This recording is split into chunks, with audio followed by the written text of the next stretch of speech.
Hello friends, क्या आपको लंबे टाइम से थकान या महसूस हो रही है शरीर में, या आप थोड़ा काम करते ही बेचैनी होने लगती है, आपका मूड लो रहता है, आपको वीकनेस बहुत लगती है शरीर में, या आपको बार बार चक्कर आते हैं, आपको जैसे किसी से बात करते हुए छोटी छोटी बातों में आप गुस्सा हो जाते हो, या सिर में भारीपन रहता है, या हाथ पैर में बहुत ही झंझनाहट हो रही है, या हाथ पैर सुन्न हो जाते हैं बार बार आपके। उसके अलावा जैसे आप बार बार कोई चीज़ को भूल जाते हो, या चलते चलते गिर जाते हो, या डिसबैलेंस हो जाते हो, या इम्बैलेंस हो जाते हो। तो फ्रेंड्स, ये सारी चीज़ें अगर आपको हो रही है तो आपको B12 की कमी हो सकती है। ये सारे लक्षण B12 की कमी के हैं। उसके अलावा B12 की कमी से आपको मुंह में बार बार छाले पड़ जाएंगे, पेट में अल्सर हो जाएगा, ये सब चीज़ें भी होती है। और आपका हीमोग्लोबिन भी अगर कम रहता है लंबे टाइम से, तो ये ओवरऑल जो सारे लक्षण हैं वो B12 की कमी के हैं। अगर ऐसा कोई चीज़ आपको हो रहा है तो आपको B12 एक बार अपना चेक करा लेना चाहिए। हेलो फ्रेंड्स, मैं doctor Gunjit Parmar, lifestyle disease specialist, Ahmedabad Gujarat से। आज हम B12 के बारे में पूरा डिस्कस करेंगे। ये पूरा वीडियो B12 के बारे में है, जिसमें हम B12 का रोल क्या है बॉडी के अंदर, B12 का इम्पोर्टेंस क्या है, कौन कौन सी ऐसी खाने की चीज़ें हैं जिसमें से B12 मिलता है। स्पेशली हम वेजिटेरियन जो सोर्स है B12 का, उसके बारे में भी आज हम डिस्कस करेंगे। B12 की कमी होने के क्या क्या कारण हैं, किन किन लोगों को B12 का टेस्ट करा लेना चाहिए अपना, अगर कोई प्रॉब्लम है तो। प्लस बॉडी में B12 नॉर्मली कैसे मेंटेन रहता है, और डेली आपको कितना B12 लेना चाहिए, B12 की नॉर्मल लिमिट्स कितनी है, खास करके जो लेबोरेटरी पैरामीटर्स में आप देखते हो तो कितना ज़्यादा पैरामीटर्स के बारे में, लैब पैरामीटर्स के बारे में डिस्कस करेंगे। स्पेशली कितना कम है तो इंजेक्शन चालू करना है, कितना है तो हम टैबलेट से उसको रिकवर कर सकते हैं।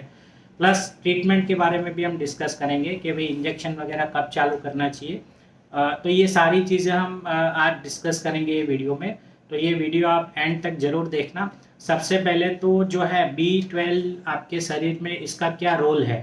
तो B12 जो है आपके बॉडी में आपके हीमोग्लोबिन को बनाए रखता है। आपका जो जीनेटिक स्ट्रक्चर है, जिसको DNA और RNA बोलते हैं, उसको बनाने में और उसको मेंटेन करने में भी उसका काफ़ी रोल है। प्लस आपके ब्रेन और चेता तंतु है, मगज और चेता तंतु के नॉर्मल फंक्शनिंग के लिए भी B12 बहुत ज़रूरी है। आपके बॉडी का जो ओवरऑल मेटाबॉलिज्म जो होता है, चयापचय की क्रिया, उसमें भी B12 बहुत ही इम्पोर्टेंट रोल प्ले करता है। B12 के जो है बहुत ही अलग अलग टाइप्स होते हैं, जैसे B1, B2 है, B6 vitamin, B7 vitamin, B12 vitamin. तो ये जो B12 विटामिन है ये वाटर सॉल्युबल विटामिन है, मतलब पानी के साथ घुल के भी वो एब्जॉर्ब हो जाता है। जबकि दूसरे जो विटामिन है, जैसे कि विटामिन ए है, विटामिन डी है, विटामिन ई है, विटामिन के है, ये जो विटामिन है वो फैट सॉल्युबल है, मतलब कि वो उसको एब्जॉर्ब होने के लिए फैट का बॉडी में होना, या फैट के साथ उसको लोगे तो वो जल्दी एब्जॉर्ब होगा। तो ये सारी चीज़ें आप, ये बेसिक चीज़ें हैं। अब कौन कौन सी ऐसी चीज़ें हैं जिसमें से आपको B12 मिल सकता है, फूड सोर्सेज। तो सबसे पहले तो आपको पता है कि भाई नॉनवेज सोर्स है, जैसे रेड मीट है, चिकन है, उसमें से आपको B12 मिलता है। लेकिन काफ़ी सारे लोग जो है वो नॉनवेज प्रोडक्ट नहीं खाते हैं, और नॉनवेज प्रोडक्ट मैं रिकमेंड भी नहीं करूँगा ज़्यादा मात्रा में खाने का, क्योंकि अगर आप ज़्यादा मात्रा में अगर ये रेड मीट वगैरह लेते हो तो उसमें आपको कोलेस्ट्रॉल बढ़ने का चांसेस बहुत है। प्लस जो लेटेस्ट रिसर्च ऐसा भी कहता है कि अगर आप एक्सेसिव नॉन वेज या रेड मीट लोगे तो उसके अंदर का जो प्रोटीन होता है वो डी नेचर हो जाता है, और उससे आपको आंतों के कैंसर होने का चांसेस बहुत बढ़ जाता है। तो वो इतना एडवाइजेबल नहीं है। लेकिन वेजिटेरियन हो, एग्स में भी आपको मिल जाता है, एग्स अगर आप खाते हो रेगुलरली तो भी आपको B12 मिल जाता है। पर यहाँ पे वेजी, काफ़ी सारे पेशेंट के कॉमन क्वेश्चन है कि भाई हम तो वेजिटेरियन हैं, हम नॉनवेज वगैरह नहीं खाते हैं, तो ऐसी कौन सी फूड आइटम्स है जिसमें से B12 मिल सकता है। तो जैसे कि सोया प्रोडक्ट्स है, स्पेशली सोया मिल्क है, टोफू पनीर है, दही हो गया, बटर हो गया, चीज़ हो गया, स्प्राउट्स मतलब कठोर जो बोलते हैं जी, उससे उससे भी काफ़ी अच्छी मात्रा में आपको B12 मिल जाता है। उसके अलावा डेयरी, ये जो फूड फोर्टिफिकेशन जो होते हैं, मतलब अभी काफ़ी सारे फूड ऐसे आए, जैसे कि आप सुबह नाश्ता करते हो, ब्रेकफास्ट सीरियल्स यूज़ करते हो, या रेडीमेड फ्रूट जूस आप लेते हो, या कई मिल्क जो सोया मिल्क है उसमें भी, रेडीमेड सोया मिल्क में भी B12 मिक्स होके आता है, उसको फोर्टिफिकेशन बोलते हैं ये पूरी प्रोसेस को। प्लस बच्चों के जो एनर्जी बार्स होते हैं कई बार चॉकलेट्स वगैरह, उसमें भी B12 मिक्स होके आता है। तो ये सारी चीज़ों में आपको B12 मिल सकता है, इसको फोर्टिफिकेशन ऑफ फूड बोलते हैं। प्लस अगर आप कोई सप्लीमेंट्स लेना चाहते हो तो वो भी ले सकते हो, जैसे कि टैबलेट हो गया, इंजेक्शन भी ले सकते हो। लिक्विड बच्चों में B12 की सिरप आती है। इंजेक्शन आपको कब लेना चाहिए वो हम लास्ट में डिस्कस करेंगे कि बहुत ही स्पेसिफिकली, बहुत ही कम केस में इंजेक्शन यूज़ होता है। उसके अलावा ओरल स्प्रे भी आता है B12 का, जो मुंह में आप स्प्रे कर दो, या नेजल स्प्रे भी आता है। तो ये सारे B12 के सोर्सेस है। अब B12 की कमी होने के क्या क्या कारण हैं? तो सबसे पहले तो जिनको स्टमक का कोई प्रॉब्लम है, जैसे कि पेट में एसिडिटी रहती है लंबे टाइम से, या पेट में अल्सर हो गया है, या बेरियाट्रिक सर्जरी हुई है, मतलब कि जिसको वजन कम करने की सर्जरी हुई है, जिन लोगों को, जिसको बेरियाट्रिक सर्जरी कहते हैं, जिसमें आपका जो स्टमक का है थोड़ा पोर्शन निकाल दिया जाता है, जहाँ पे B12 एब्जॉर्ब होता है वो पोर्शन ही निकाल दिया जाता है, तो B12 एब्जॉर्ब नहीं होगा तो आपको डेफिशिएंसी हो जाएगी। उसके अलावा जो आप वेगन डाइट लेते हो, वेजिटेरियन और वेगन डाइट में डिफरेंस है। वेजिटेरियन जो लोग लेते हैं वो डेयरी प्रोडक्ट्स भी लेते हैं, और जो लोग वेगन डाइट लेते हैं वो लोग डेयरी प्रोडक्ट्स भी अवॉइड करते हैं, तो उतना स्ट्रिक्टली वो फॉलो करते हैं। मतलब जो वेगन डाइट लेते हैं वो डेयरी प्रोडक्ट्स नहीं लेते हैं, तो जो अगर वो डेयरी प्रोडक्ट्स अवॉइड करेंगे तो उनको B12 कम होने का चांसेस बहुत बढ़ जाता है। प्लस कई दवाइयाँ भी ऐसी होती है, जैसे कि डायबिटीज़ में मेटफॉर्मिन नाम की दवाई आती है, अगर वो आप लंबे टाइम से लेते हो तो भी आपको B12 की कमी होने का चांसेस बढ़ जाता है। या एसिडिटी की दवाई आप लंबे टाइम से लेते हो तो भी आपको B12 कम होने का चांसेस है। अल्कोहल अगर आप फ्रिक्वेंटली लेते हो, प्लस ऐसा एक गलत फहमी भी है कि जैसे RO वाटर का पानी पीते हो तो भी B12 कम हो जाता है, लेकिन RO वाटर का B12 से कोई लेना देना नहीं है। तो ये हमने कारण के बारे में डिस्कस किया। अब किन किन लोगों को B12 अपना एक बार चेक करा लेना चाहिए? तो जिनका हीमोग्लोबिन लंबे टाइम से कम रहता है, प्लस जिनको न्यूरोलॉजिकल सिम्टम्स है, जैसे कि मैंने बताया कि आपको हाथ पैर में सुन्न हो जाते हैं, या झंझनाहट होती है, या सिर चक्कर आते हैं, या चलते चलते बैलेंस नहीं रहता है, छोटी छोटी चीज़ें आप भूल जाते हो, या सिर में भारीपन रहता है, या बार बार किसी के ऊपर गुस्सा हो जाते हो छोटी छोटी बातों पे, तो ये सारे सिम्टम्स है कि आपको एक बार अपना B12 चेक करा लेना चाहिए। उसके अलावा आप वेगन डाइट लेते हो, या आपको कोई थायराइड का प्रॉब्लम है, हाइपोथायरॉयडिज्म, हाइपरथायरॉयडिज्म है, या चमड़ी के ऊपर सफ़ेद दाग है आपको, प्लस डायबिटीज़ के पेशेंट जो मेटफॉर्मिन नाम की दवाई लेते हैं, जो मैंने पहले भी बताया आपको। उसके अलावा पेट का कोई प्रॉब्लम, जैसे कि मैंने बताया अल्सर वगैरह है, और प्रेगनेंसी में अगर आपको वीकनेस, थकान वगैरह रहता है तो भी आपको B12 एक बार चेक करा लेना चाहिए। तो इन लोगों को अपना B12 एक बार चेक करा लेना चाहिए। B12 आपकी बॉडी में कैसे नॉर्मली मेंटेन रहता है, तो ये पूरा मैकेनिज्म है, आप ध्यान से सुनिएगा। जो B12 है उसको एब्जॉर्ब होने के लिए आपका सलाइवा जो है, आपका थूक जो है, और बॉडी के जो पेट के अंदर एसिड बनता है वो बहुत ज़रूरी है। ये दोनों चीज़ों B12 एब्जॉर्ब होने के लिए ये दो चीज़ बहुत ज़रूरी है। अगर कोई पेशेंट एसिडिटी की दवाई लंबे टाइम तक लेता है तो उसके जो स्टमक में है वो एसिड जो है वो कम हो जाता है, और B12 एब्जॉर्ब नहीं हो पाता है, तो उनको भी B12 की कमी होने का चांसेस बढ़ जाता है। प्लस इंट्रिंसिक फैक्टर करके एक सब्सटेंस होता है बॉडी में, अगर उस वो भी B12 के एब्जॉर्प्शन के लिए बहुत ज़रूरी होता है। अगर उसकी कमी होती है तो भी आपके बॉडी में B12 एब्जॉर्ब नहीं होगा और आपको कमी हो जाएगी। लेकिन ये जो इंट्रिंसिक फैक्टर जो है वो, उसकी कमी इंडिया में बहुत ही कम पाई जाती है, ये वेस्टर्न कंट्रीज़ में ज़्यादा पाई जाती है, जिसको हम पर्नीशियस एनीमिया बोलते हैं। आपने सुना होगा, देखा होगा कि टैबलेट जो जीभ के नीचे रखने की टैबलेट या निगलने की टैबलेट में बहुत ही हाई डोज में B12 होता है, इससे 750 से 1500 माइक्रोग्राम होता है, जबकि आपको पूरे दिन में खाली 2.4 माइक्रोग्राम ही चाहिए B12। तो टैबलेट में क्यों इतने हाई डोज में वो रखा जाता है? क्योंकि ज़्यादातर जो B12 है टैबलेट में आप लेते हो, वो जो आपका एसिड है एब्जॉर्ब होते होते वो डिग्रेड हो जाता है, मतलब वो नाश हो जाता है, और बहुत ही कम मात्रा में बॉडी में वो एब्जॉर्ब हो जाता है। इसलिए जो टैबलेट और जीभ नीचे रखने की या दूसरी निगलने की टैबलेट है उसमें हाई डोज में आपका ये रखा जाता है B12।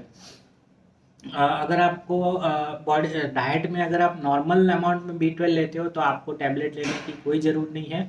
प्लस आपको डेली कितना B12 लेना चाहिए, तो जो छोटे बच्चे हैं उनको 0.4 माइक्रोग्राम पूरे दिन में लेना चाहिए, और जो एडल्ट व्यक्ति है 18 साल से ऊपर उनको 2.4 माइक्रोग्राम पूरे दिन में लेना चाहिए B12।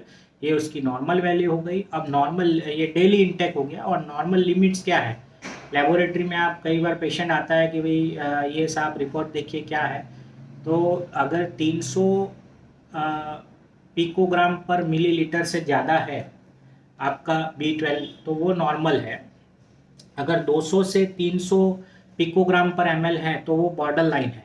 और अगर 200 से कम है, 200 या 150 से कम है पिकोग्राम पर ml, इसका जो यूनिट है वो पिकोग्राम पर ml, ज़्यादातर लेबोरेटरी यही यूनिट यूज़ करती है। कई लेबोरेटरी पिको मोल करके भी यूज़ करती है, तो उसमें थोड़ी रेंज डिफरेंस आएगी, लेकिन आप जनरली याद रख लो कि भाई 300 से ऊपर है तो नॉर्मल है, 200 से 300 है तो आपका बॉर्डर लाइन है, अगर 200 150 से कम है तो वो एकदम लो बोला जाएगा। B12 का टेस्ट कब ये रिपीटेडली नहीं करना चाहिए, मैं लास्ट में बताऊंगा कि कब रिपीट करना चाहिए। तो ये हो गया नॉर्मल लिमिट्स। अब बात करेंगे ट्रीटमेंट की, तो कई पेशेंट हैं उनको B12 लाइफ लॉन्ग लेना पड़ता है, जैसे कि जिनका बेरियाट्रिक सर्जरी हुआ है, जो मैंने पहले बताया कि वजन कम करने का सर्जरी है, जिसमें जो स्टमक का है वो थोड़ा पोर्शन निकाल दिया जाता है, उन लोगों को लाइफ लॉन्ग लेना पड़ेगा, क्योंकि B12 एब्जॉर्ब नहीं होता है बॉडी में। प्लस जो लोग वेगन डाइट लेते हैं उन लोगों को भी लाइफ लॉन्ग लेना पड़ता है, क्योंकि वो लोग डेयरी प्रोडक्ट्स लेते नहीं हैं। प्लस कई दवाइयाँ जो लेते हैं, जैसे कि एसिडिटी की या मेटफॉर्मिन नाम की डायबिटीज़ में जो यूज़ होती है, वो दवाई अगर लेते हो तो भी आपको ये लंबे टाइम तक लाइफ लॉन्ग लेना पड़ेगा। और डेफिशिएंसी होती है इंट्रिंसिक फैक्टर की। इंट्रिंसिक फैक्टर जो है मैंने पहले बताया, जो इंडिया में काफ़ी रेयर है, तो ये सारे लोगों को लाइफ लॉन्ग लेना पड़ेगा। इंजेक्शन, ये कॉमन क्वेश्चन होता है कि भाई B12 का इंजेक्शन कब लेना चाहिए, तो बहुत ही स्पेसिफिक उसकी गाइडलाइन है। जिनको बहुत ही ज़्यादा मात्रा में थकान या वीकनेस लग रही है, हाथ पैर में झंझनाहट हो रही है, जिनको काम करने की इच्छा नहीं होती है, मूड उनका लो रहता है, या बार बार कोई चीज़ भूल जाते हैं, सिर में दर्द रहता है, या चक्कर आता है बार बार, चल नहीं पाते हैं प्रॉपरली, या किसी से बात, ये सारे न्यूरोलॉजिकल सिम्टम्स है। मतलब छोटी छोटी बातों में गुस्सा हो जाते हैं, या जिनका हीमोग्लोबिन बहुत ही कम रहता है, प्लस B12 का लेवल लेबोरेटरी में बहुत ही कम आया, जैसे कि 100-150 से भी कम आ गया उनका, और प्लस ये सिम्टम्स भी हैं, तो ये सारे लोगों को इंजेक्शन लेना चाहिए। प्लस प्रेगनेंसी में भी अगर आपका B12 कम आता है तो भी इंजेक्शन एडवाइजेबल है। तो ये लोगों को इंजेक्शन लेना चाहिए B12 का। यहाँ पे इंजेक्शन की जो है वो 2 गाइडलाइन है। 2 तरह से हम दे सकते हैं कि पहले हफ्ते में 2 इंजेक्शन दे सकते हो आप 1 महीने तक, बाद में पेशेंट को कितना इम्प्रूवमेंट है उसके हिसाब से उसका डोज रिड्यूस होता है।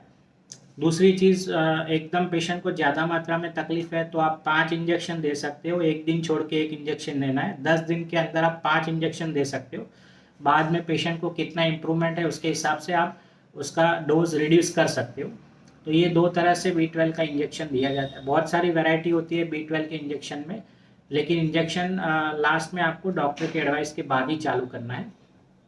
देखो, एक इंटरेस्टिंग फैक्ट ये है कि B12 की गोली कोई जादू की मैजिक बुलेट नहीं है कि आपने खाई तो आपको तुरंत एनर्जी आ जाएगी। इससे आपको थोड़ा बहुत साइकोलॉजिकली बूस्ट मिलता है। अगर आप B12 खाने में रेगुलरली लेते हो, जो मैंने आइट फूड सोर्स बताया, तो आपको B12 की गोली लेने की ज़रूरत नहीं है। B12 की गोली हर कोई लोगों को लेने की ज़रूरत नहीं होती है।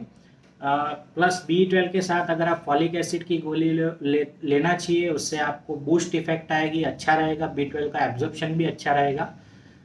कई पेशेंट ऐसा पूछते हैं कि भाई टेस्ट कब कराना चाहिए B12 का, तो B12 का टेस्ट रिपीटेडली नहीं कराना चाहिए। एक बार अगर आपने B12 का कोर्स कंप्लीट कर लिया, जो कि 3 महीने का होता है, 3 से 6 महीने तक भी हम एक्सटेंड कर सकते हैं, लेकिन ज़्यादातर केस में 3 महीना हम देते हैं अगर कमी है तो।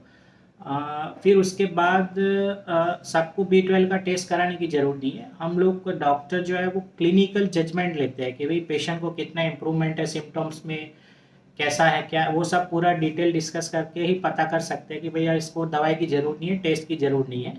कई एक बार अगर के टेस्ट की जरूरत पड़ी तो हम सीबीसी का एक रिपोर्ट आता है वो करा के भी पता कर सकते हैं कि भाई इसमें B12 इम्प्रूवमेंट हुआ है कि नहीं हुआ है, उससे भी पता चल जाता है। तो फ्रेंड्स ये सारी चीज़ें हमने डिस्कस की B12 के बारे में, जिसमें हमने B12 के क्या क्या लक्षण हैं, क्या क्या उसका इम्पोर्टेंस है, रोल क्या है B12 का, B12 के कौन से फूड सोर्स है, प्लस आप B12 की कमी होने के क्या क्या कारण हैं, किन लोगों को B12 टेस्ट कराना चाहिए, B12 बॉडी में कैसे नॉर्मली मेंटेन रहता है, डेली इंटेक कितना होना चाहिए, नॉर्मल लिमिट्स कितनी है B12 की, और इसके ट्रीटमेंट के बारे में हमने डिस्कस किया। ये सारी चीज़ें हमने डिस्कस की।